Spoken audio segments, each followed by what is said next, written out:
Donc je donne sans plus attendre la parole à notre premier orateur, Madame Françoise Dastur. Il n'est pas nécessaire, je crois, ici de présenter longuement. Je rappelle simplement que Françoise Dastur, après avoir longtemps enseigné à Paris 1, elle a formé beaucoup d'étudiants qui lui sont très reconnaissants. Elle a enseigné ensuite quelques années comme professeur à l'université de Paris 12, Créteil, avant d'enseigner à l'université de Nice, dont elle est actuellement donc professeure émérite. Françoise, je vous donne la parole. Merci beaucoup. Je voudrais tout d'abord remercier les organisateurs de cette rencontre qui m'ont invité en ce lieu et en cette occasion, et tout particulièrement Marc Crépon. Je ne dois qu'au hasard et aux difficultés de la programmation d'avoir le privilège d'ouvrir ce colloque. Mais je me réjouis en même temps de ce concours de circonstances, puisque je ne parlerai ici que du premier Derrida, de celui qui enseignait à la Sorbonne au début des années 60, au moment où j'y arrivais moi-même pour y étudier, et qui m'a ouvert la voie d'une phénoménologie dont il allait lui-même être amené à progressivement s'éloigner. Alors, le titre de mon texte, que je vais m'efforcer de lire le plus vite possible, puisqu'il faut respecter un certain temps, c'est Heidegger, Derrida et la question de la différence. La pensée de Jacques Derrida est dans une large mesure inséparable de celle de Heidegger, ce qui ne veut pourtant pas dire qu'il faille le considérer comme un épigone de Heidegger, mais simplement reconnaître que sa pensée trouve son point de départ dans la problématique heideggerienne. Heidegger n'est pas en effet seulement pour Derrida une référence parmi celles qu'il considère comme les plus importantes, telles Freud et Nietzsche, mais son œuvre, plus encore que celle de Husserl, constitue le milieu au sein duquel s'est d'abord déployée sa pensée. Cela implique par conséquent que la compréhension de la pensée derridienne requiert celle de la pensée heideggerienne, ce qui est bien loin d'être le cas de nombre de soi-disant derridiens en Europe et outre-Atlantique. Non pas certes parce que Derrida se bornerait à s'en faire l'interprète, mais parce qu'il s'est engagé dans un débat de fond avec elle.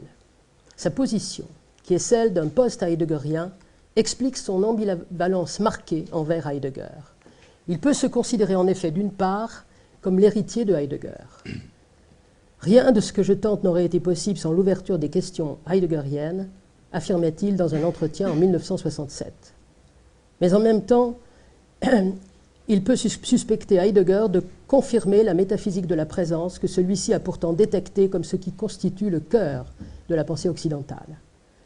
J'ai parfois le sentiment que la problématique heideggerienne est la défense la plus profonde et la plus puissante de ce que j'essaie de mettre en question sous le titre de pensée de la présence, déclarait-il dans un autre entretien en 1971. C'est la raison pour laquelle il découvre deux gestes différents chez Heidegger, ou encore selon ses propres termes, deux mains, deux regards et deux textes. L'un par lequel Heidegger, demeurant à l'intérieur de la métaphysique, montrerait comment le présent temporel des étangs viendrait d'une pensée plus originelle, celle de l'être lui-même comme présence, Anwesenheit, et un autre par lequel la détermination de l'être comme présence deviendrait en elle-même problématique et définirait en tant que telle la limite du mode occidental de pensée, ouvrant ainsi la possibilité de penser l'être selon une autre dimension que celle de la présence, comme retrait ou absence. L'ambiguïté que Derrida découvre dans le texte heideggerien provient, selon lui, de la détermination insuffisante de la différence en tant que différence ontico-ontologique ou différence entre l'être et l'étant, dans la mesure où l'être ne peut être pensé comme présence que dans sa relation aux étangs considérés eux-mêmes comme des étangs présents.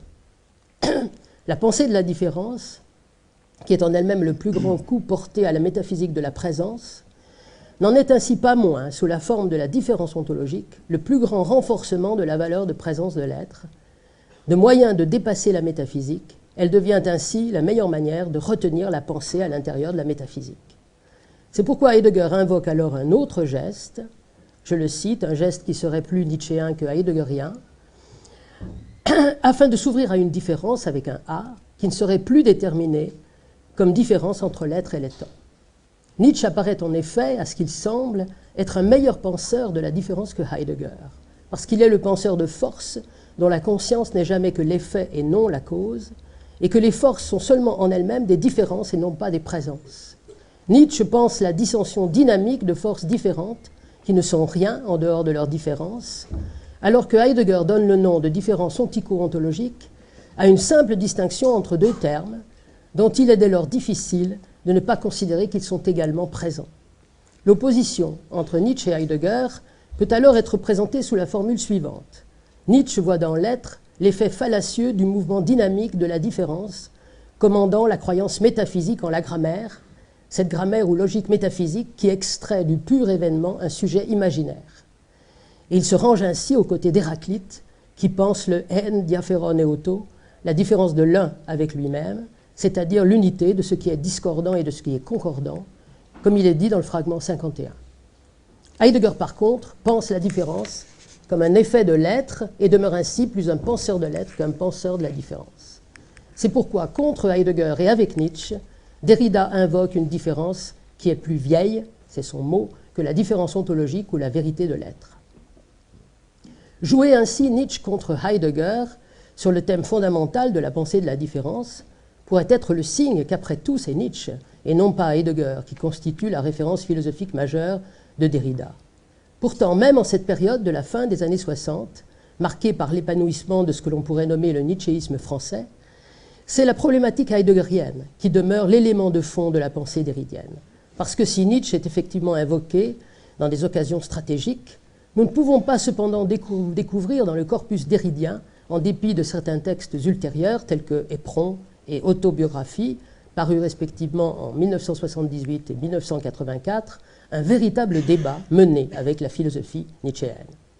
Dans De la grammatologie, Derrida insiste en effet sur la nécessité de passer par la question de l'être, que Heidegger seul pose, afin d'avoir accès à la pensée de la non-différence entre signifiant et signifié, parce que pour lui, il est nécessaire de commencer avec la détermination de la différence comme différence ontologique, avant d'en venir à biffer cette détermination.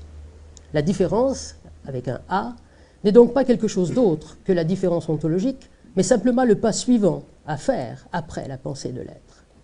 Comparé à Nietzsche, qui libère le signifiant de sa subordination au signifié, au sens de sa fameuse affirmation « il n'y a pas de fait, il n'y a que des interprétations », Heidegger, qui veut instituer une science de l'être, une ontologie, restaure un signifié transcendantal, un primum signatum, lorsque dans Être et temps, il détermine le statut de l'être comme Transcendence schlechthin, comme le transcendant pur et simple.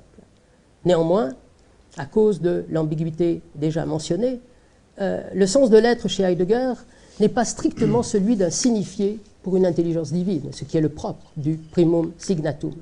Il n'est pas indépendant de l'histoire de la pensée, mais au contraire absolument déterminé par son historicité intrinsèque, de sorte que finalement, ce sens n'est pas externe au mouvement des signifiants eux-mêmes. Il semble dès lors possible de reconnaître, avec Heidegger et après lui, que le sens de l'être n'est pas un signifié transcendantal, mais déjà ce que Derrida nomme une trace.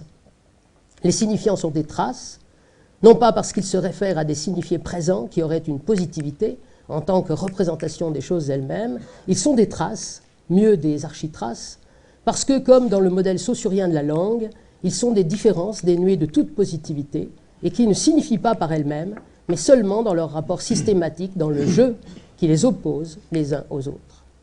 Le concept derridien de trace présuppose la différence, avec un A indéfini, la différence au sens de différer, de remettre à plus tard, de la Sache selbst, tout comme le concept saussurien de la langue comme forme et non comme substance présuppose la mise entre parenthèses du référent.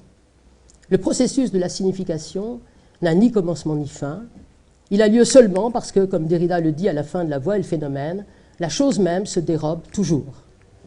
Nous sommes depuis toujours et pour toujours dans la galerie de Dresde, que mentionne Husserl dans Les idées directrices, dans ce monde labyrinthique où nous ne trouvons que des images qui ne sont pas des images des choses réelles du monde, mais des images d'images d'images à l'infini.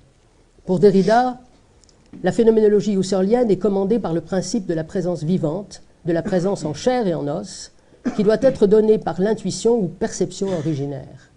Parce que la phénoménologie est soumise, comme la tradition occidentale tout entière, au désir de la présence, elle est par définition une phénoménologie de la perception, dans la mesure où elle prétend faire voir le phénomène lui-même, le rendre présent au sujet.